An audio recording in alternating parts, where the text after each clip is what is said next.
Hey guys, it's Big Bear here again. Second part of my installment, or second installment, I should say. I'm just stumbling all over my words all the time. Um, Second installment to my section covering magical war gear of weapons, armor, talismans, all that good stuff that's in the rulebook to help new players and some veteran ones who haven't really thought about the uses of some of these to take a better look at them and um, expand your army to where it's not the same thing over and over again because it does get boring. So, just feeling the same army over and over. All right, so like I said, with magic armor, big thing to remember here is that it cannot go on your wizard. Certain armies are be allowed to do this, like chaos. They can do it. I said that before in my last video. So think of that. Another thing is that if you give him a piece of armor, he can't have. Um, it replaces whatever you're already wearing. So you can't go, I have heavy armor, and then now I have a 4+ save. Of it says a 4+ armor save. You can't have that. It'll replace your heavy armor. So save the points there and don't do it. Um, all right, and the last thing to remember is some of these items will say things like heavy armor on them.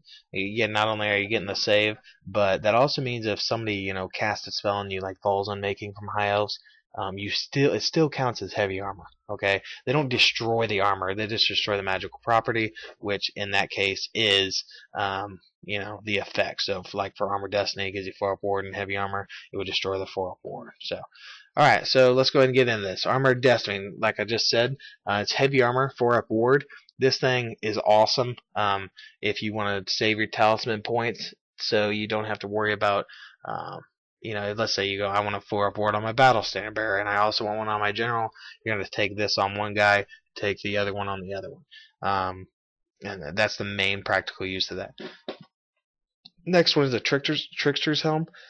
The bearer counts his armor as being one higher than normal, so it's kind of like a shield. And you also make people reroll to wound against you. This thing is great against, um, like with my Tomb King. I give him that. He's toughness 5. He's really hard to hurt, and guess what? Now you got to reroll to wound against him. So a lot of people won't even swing on him, which is why you use this and you challenge. So you go, cool, you want to fight me? No? Well, too bad. And you go to the back rank, and nobody wants to lose a big bad fighter going into the back rank. So they'll try to get in there, and then you can just beat them down with your great weapon. Um, so the next thing is Armor of Silvered Steel. It's a 2-up armor save. It's 45 points, so yeah, you can put it on heroes, but you want to be careful with this because it's 45 points. I never thought about it until I seen somebody's video, but like with a Necrotech, you're giving them 2-up armor save. Oh, that's so awesome! It's so awesome. Is it really worth giving a 2-up armor save to a 60-point model for 45 points? Not necessarily. He's given Hatred 1 round, Regeneration to some creatures around him, which is cool. But I could just almost take another Necrotech in case they kill the other one for the same point cost. So that's more attacks, more effects.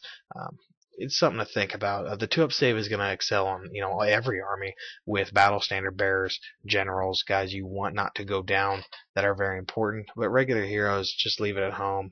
Um, if they're going to swing on you, most of the time you have a higher toughness, and a smart person in this current game type is going to go for kills so they can get rid of your ranks to be stubborn. So I mean that's the big thing to think about. The next one, Armor of Fortune. It's 35 points, pretty cheap. Heavy armor, 5-up ward. So kind of the poor man's Armor of Destiny. I've used it quite a bit. It's pretty good on like Tomb Princes and such. Like I said, a lot of Tomb Kings, we don't have any armor at all. We have light armor, which I don't even understand why they even wear it. So just hey, you take this, bam, he's got heavy armor. So they can get through some of the loopholes of not being able to take such items. And you're getting a 5-up ward on top of it. And 5-up ward is 33% chance to save. So multiple wound characters probably save 1 wound out of 3 that you probably wouldn't have otherwise. So it's pretty good. The next one, the Helm of Discord, the wearer counts as being 1 higher than normal. In addition, start of each close combat, choose a enemy character in base, and they roll leadership test. If they fail, they fall to the whispers of malice and jealousy. In the next close combat, the victim cannot make any attacks and is hit automatically. This is a pretty good assassination thing. It's really good in conjunction with armies that specialize in leadership modifiers. Like I said earlier, Shadow and Death Magic can help. I forget which one it is, but it can help, with a -3 leadership to drop that in conjunction with this. Then they're going to be feeling that leadership more. Alright, the next item in the list is the Glittering Scales. It's light armor, and it gives you enemies -1 to hit you in close combat. I really like this piece of armor, especially on high toughness, high weapon skill heroes or lords, because it allows you to, like for instance on a king or a prince, if they're hitting you on 4s, now they're hitting you on 5s, and your toughness is so strong that makes up for the lack of armor.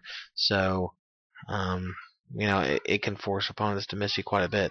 A big combo I did use when I played Lizardman was a Old Blood with Glittering Scales, and then there's a Talisman you can take that's also a -1. So opponents are only going to ever hit you on 6s no matter what, unless you have higher weapon skill. Then they're still hitting you on 5s and your toughness 5. And he has Scaly Skin, Light Armor, Shield. I mean, he's really tough to kill. So that's something to think about when you put him on like a cold one or something like that. He'll kill enough people to hold the enemy up. So the next one in the list is the Shield of Photos. The Shield of Petolios is okay against, or however you say it, I should say. But it's pretty good when you use it in conjunction with like a big nasty that's all by himself, as said earlier, like the Tyrant or the Doom Bull. Even a war boss all by himself. Gives him 1+ armor save against shooting. It's not going to save you from bolt throwers or stone thrower hits, but it's pretty cheap, so it allows you to keep that good save against shooting like that. So it's something to think about if you really need to keep your gun alive from small arms fire, basically. The next one is the Spell Shield. It gives you magic resistance 1. 20 points. I really think magic resistance 1. I think it should be like a 5-point shield, but with that being said, I would never field it. If you're really scared of your character being killed and you already have a 4-up ward talisman, this could be okay, but like I said, I just don't see it. So the next one is heavy armor. The Gambler's armor gives you 6-up ward. It's 20 points, and like I said, gives you heavy armor, 6-up ward. Some armies don't have access to heavy armor, like some of my Tomb Kings. So if you want to put a Tomb Herald on a chariot and then give him heavy armor, I mean, 6-up ward is just there for kicks. You're paying about, you break it down, heavy armor would probably be like 6 points, so it's like 14 points for a 6-up ward, which is about what it costs anyway from talismans. So it's not horrible, and like I said, like to get heavy armor on armies that can't have it. And the next one's Dragon Helm. This one's really good for Tomb Kings as well, and you can stack it with other characters to make your armor save better. It gives you +1 more, so you can take like Chaos Warriors. You can have a 4-up armor save right off the bat. Horse, Barding, that's 2-up. Dragon Helm, 1-up, and then a great weapon. So you don't have to worry about having that shield to get that 1-up save to keep you pretty defensive. And it also gives you a 2-up ward against flaming attacks, like I said with Tomb Kings, and some of the Wood Elf stuff that's flammable. I mean, it's a big deal. 2-up ward. You just like I said with the other thing, the Dragon Gem, you can just hunt out flaming stuff and go to town killing it. So the next one is the Enchanted Shield. I love this thing for 5 points. It's basically heavy armor but a shield. It's pretty awesome to make your characters survive a lot longer, especially if they have really high strength, like a war boss or something. And I use it quite a bit. So the last one that I'm going to cover is the Charm Shield. It's 5 points again. It discounts your first hit on a 2-up. I could see this being taken with like a Lizardman Old Blood, or even a Scarvet that has a -1 to hit, so they hit you on 5s, and then that first hit you're just tinging off. It could be a good thing for a Battlesand Bearer to keep them alive. So yeah, that's magic armor, and we'll go ahead and cover the next section here. So hope you guys are enjoying.